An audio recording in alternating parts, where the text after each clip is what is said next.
নমস্কার। যে ব্রিজটা প্রতি হাঁটছি ভারত ও বাংলাদেশ বর্ডার সীমান্তে গেছিলাম, কিন্তু কোনোভাবে অনুমতি বিএসএফের তরফ থেকে পাওয়া গেল না। তাই কাঁটাতারের সীমান্তের মধ্যে এপারে ভারত ওপারে বাংলাদেশ।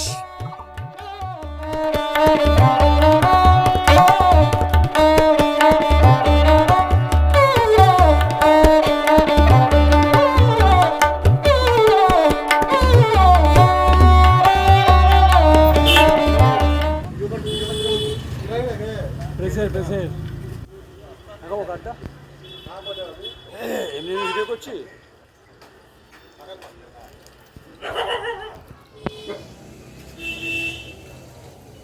চল ছবি কর, ছবি কর,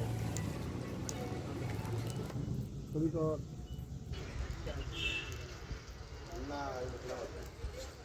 উত্তপ্ত ছিল বাংলাদেশ নির্বাচনের পর, পরিবেশ এখন শান্ত, কিন্তু সন্ধ্যার পরে এখানে গা ছমছমকি করে বর্ডার সিকিউরিটি ফোর্স এখানে পাহারায় রয়েছে। কিন্তু দীর্ঘ যে সীমানা কাঁটাতারের প্রায়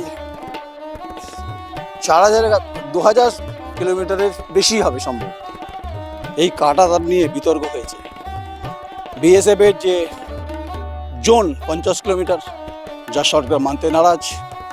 মুখ্যমন্ত্রী বিরুদ্ধে অভিযোগ করেছেন কেন্দ্রের সরকার, কখনো স্বরাষ্ট্রমন্ত্রী বলেছেন বিএসএফের জন্য নির্দিষ্ট জমি সরকার দিচ্ছে না। এটা যে বিওপি পেট্রাপল, এই ছবি দেখাচ্ছে আমার চিত্র সাংবাদিক সন্দীপ শেঠ। নির্বাচনের হাওয়া গরম কতটা সীমান্ত এলেই পরিষ্কার হয়ে যায়। জায়গার নাম হচ্ছে জয়ন্তীপুর। এই হচ্ছে জয়ন্তীপুর এই অঞ্চলটা, এবং এই অঞ্চলটা হচ্ছে ভারত, আর আমরা রয়েছি ভারতের ভূমিতেই রয়েছি। তাই সীমান্তের ফ্লেভার একটু আলাদা হয়। যেটা বলছিলাম যে জমিকে কেন্দ্র করে এখানে বিএসএফ যে বেস ক্যাম্প বা বিএসএফের যে জমির দরকার ছানবিন করার জন্য, তা তৃণমূল কংগ্রেস সরকার দিতে নারাজ। এই সংঘাতের মধ্যেই, এই আবহের মধ্যেই কিন্তু সীমান্ত উত্তপ্ত হয়েছে।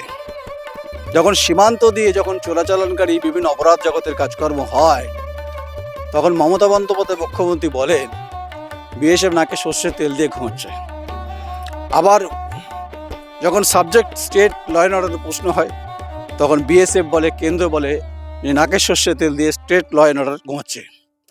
আর এই ঘুমানো আর হচ্ছে নাকে তেল দেওয়ার মাঝখানে বড় ঘটনা কিন্তু এই সীমান্তবর্তী এলাকায় বনগায় ঘটে যায়। যেহেতু শুরুতেই বলছিলাম স্টেবল গভর্নমেন্ট হওয়ার পর পরিস্থিতি এখন ঠিকঠাক শান্ত, বাঁশঝাড় রয়েছে, চারিদিকে কাঁঠাল গাছ রয়েছে। আর অনেকে বলে বাংলাদেশ মানে হচ্ছে রে গাছগাছালিতে ভর্তি। তো বাংলাদেশের কথা যখন বলি তখন দু চার কথা তো চলেই আসে। এই হচ্ছে যে সেই বাংলাদেশের, আমরা ভারতের মধ্যে আছি। এই যে কলা বাগান, বাঁশঝোড়, এই কলা হয়েছে, দেখুন কলা হয়েছে, ইঁচড় গাছ, এর মধ্যে আমরা বিভিন্নভাবে ওপারে যাওয়ার তো অনুমতি পাওয়া গেল না। কিন্তু এই সীমান্তে যে যারা থাকেন পাশে, তারা কি নিরাপত্তা তাদের ঠিকঠাক আছে, এ প্রশ্ন থেকে যাবে। এই হচ্ছে পরিবেশ। এই মুহূর্তে আমরা রয়েছি আমরা ভারতের মধ্যে রয়েছি। তো সব কিছু ঠিকঠাক নাকি সব কিছু বেঠিক, এটা আমি তো বলতে পারবো না। তাই সীমান্তের যে পরিস্থিতি পর্যালোচনা পর্যবেক্ষণ, সেটা বিএসএফ বর্ডার সিকিউরিটি ফোর্স অনুমতি দেয়নি। অনুমতির বাইরে কাজ যখন করব না, অনুমতির পক্ষেই কথা বলবো, কিন্তু রাজ এখানে লুকিয়ে রয়েছে। কাঁটাতার নিয়ে অনেক বিতর্ক আছে। আর এই ভোটেরই খুলনা সাতক্ষীরা থেকে প্রচুর অপরাধীরা এই বাংলায় ঢুকে পড়ে। এটা আমি বলছি না, নির্বাচন অভিজ্ঞতা সে কথাই বলে।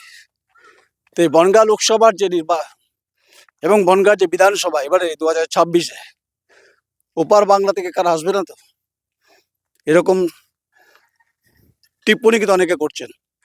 তাই কারা আসবেন কারা আসবেন না সীমান্তে মানুষের পক্ষে বলা সম্ভব নয়। তাদের প্রতিদিন জীবন কাটে যন্ত্রণায়। এখানে অর্থনৈতিক সমস্যা আছে, বেঁচে থাকার সমস্যা রয়েছে, পুলিশের ভূমিকা নিয়ে সন্দিহান প্রকাশ করে, বর্ডার সিকিউরিটি ফোর্সের ভূমিকা আছে, রোজগার সে অর্থে নেই, দিন আনতে পান্তা ফুরায়, নুন আনতে পান্তা ফুরায়। আর সরকারের যে অর্থনৈতিক যে সমস্ত কয়েনগুলো সেগুলো আদৌ পড়ে কি? নমস্কার, আমি নয়ন রায়, আমার চিত্র সাংবাদিক সন্দীপ সেজ, জয়ন্তীপুরা, বনগাঁ, ভারতবর্ষ। নমস্কার।